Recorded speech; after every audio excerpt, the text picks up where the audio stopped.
I just got back from Paris. I was there with a niche perfume house for the launch of a new perfume. And I got 3 new perfumes and I wanted to share them with you. The first one I'm going to share with you is the one that was launched when I was there. So the perfume house is called Serge Lutens.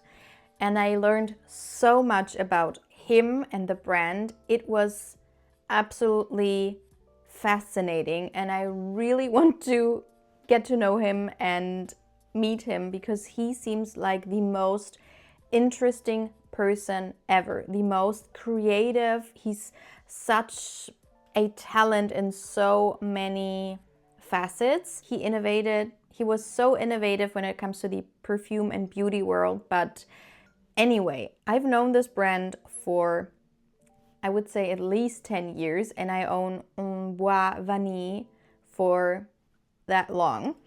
And so I was so happy to get to know a new perfume, but we also went into the boutique in Paris and discovered all of the perfumes, all of the rooms. We got to know which celebrities wear what fragrances, and it was just really fascinating. And I love the DNA from Serge Lutens. For me, all of them have this Paris chicness about them, quite elegant and classy and timeless and a little bit powdery and airy. None of them scream extremely dense and loud. It's more so like a subtle perfume house, but with longevity and performance. Don't get me wrong, it's just different from others, and I do get the DNA and a lot of their scents. So this one to me fits the perfume house DNA perfectly. This is Le Perce-vent, and this is quite a simple perfume with a complex topic or description. So he has always the most complex thoughts and wants to put those thoughts into a perfume. So the main accords are aromatic, soft, spicy, and musky. And the notes are just clary sage and musk. It says on Fragrantica, but I'm quite sure they said something about white amber. And this is a perfume that is not very linear. We all sprayed it when we went to the event. Sprayed it on test strips, our skin, into the air, and it did have a development. So it's not the same when you spray it and once it has sit on your skin for a while. But this one, the idea was basically, in the world that we're living in right now, to have a perfume that both has like the storm that is coming, but also the calmness that comes after that. And that was such a beautiful thought, in my opinion. And to me, in the imagery, they had, is it lily of the valley? I'm not too sure. The flowers that bloom in the snow. We have them here, but I have no idea what the name is in English. But the imagery was this exact flower. And to me, it basically smells like that. It smells cold and fresh and floral and green. It's very light, it's very fluffy and airy. You do get the musk, but it's not a dusty musk whatsoever. It's a very clean musk, a very clean fragrance, but with this almost relaxing sage note to it. So unisex. At the event, there were a lot of men, a lot of women. We all tested it and we all thought it was very unisex because it's not super woody or super ambery, but it's also not extremely floral or sweet, not at all. So this is a very classy, clean take on a perfume.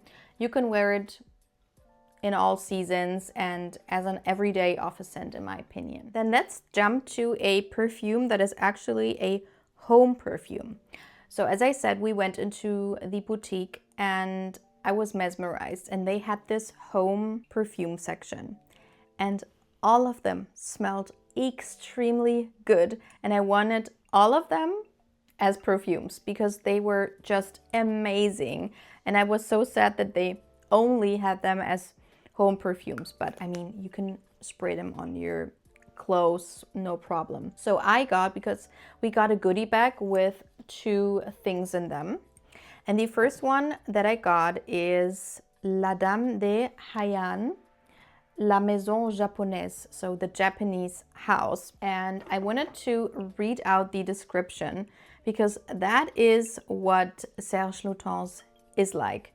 So there's no bass notes and middle and top. It just says, in the heart of a Japanese house, La Dame de Heian is the embodiment itself of Japanese culture. Wooden sliding doors, tatami mat floors, wafts of incense, the silence is broken only by the swishing of her kimono. Wow. I mean, wow. That description is just so poetic. And this perfume is so nice. I also love the sprayer, but this is not what I expected. I mean, now that I read it, I'm like, it smells exactly like that. But I was imagining, when I saw Japanese house, I thought this was going to be like a green tea type of relaxing perfume, but it's actually more like a traditional Japanese house. It really is like the house, the paper, the woods, the fabrics. That is what it smells like. It's not like foodie. It's not a tea scent whatsoever.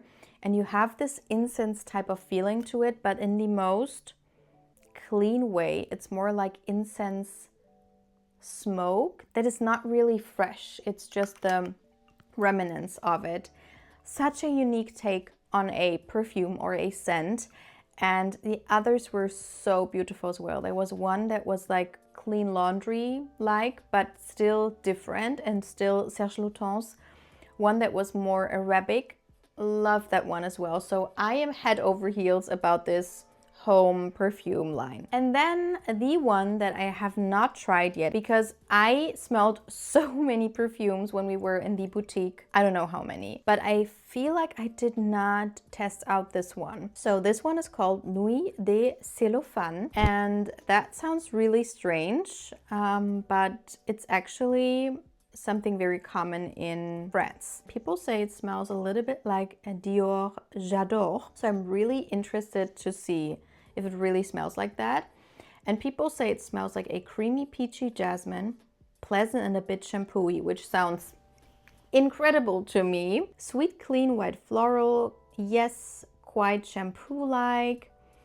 Juicy, fruity floral, very shampoo-like. So, I mean, you know, I love my shampooy scents. So I'm super intrigued to try this one out right now. Actually, it smells like a shampoo that I have. Is it from Redken? It's high-end. It's like a high-end shampoo line that smells like white florals. And so it definitely smells shampoo-like. It's quite sweet actually, which is not something I would imagine from Serge Lutens. But this is clean white florals, not headache inducing, but quite plush white florals. And then super fruity, sweet notes is what I mainly get. There is something green in there that almost reminds me of fresh cut grass. To me, it smells like spring. Spring in a perfume. It's super fresh, uplifting, happy. It has something citrusy to it, fruity, sweet, floral. It's beautiful. It's quite strong though. So I don't know if you can see, but the juice is quite dark and it's not a super heavy vanilla perfume or amber perfume. So you can only imagine how strong it will be in maybe a couple of months. But if you like those shampooy like perfumes in the most luxurious way and you like white florals, definitely get your nose on this one. Okay, so these were my new additions to my collection. Let me know if you've tried those or any other perfumes from that perfume house. And let me know if you want more information, because I know so many details about this man's life and character. It's insane, but I love it. And I want to get to know him so bad. Okay, So see you in my next video. Bye.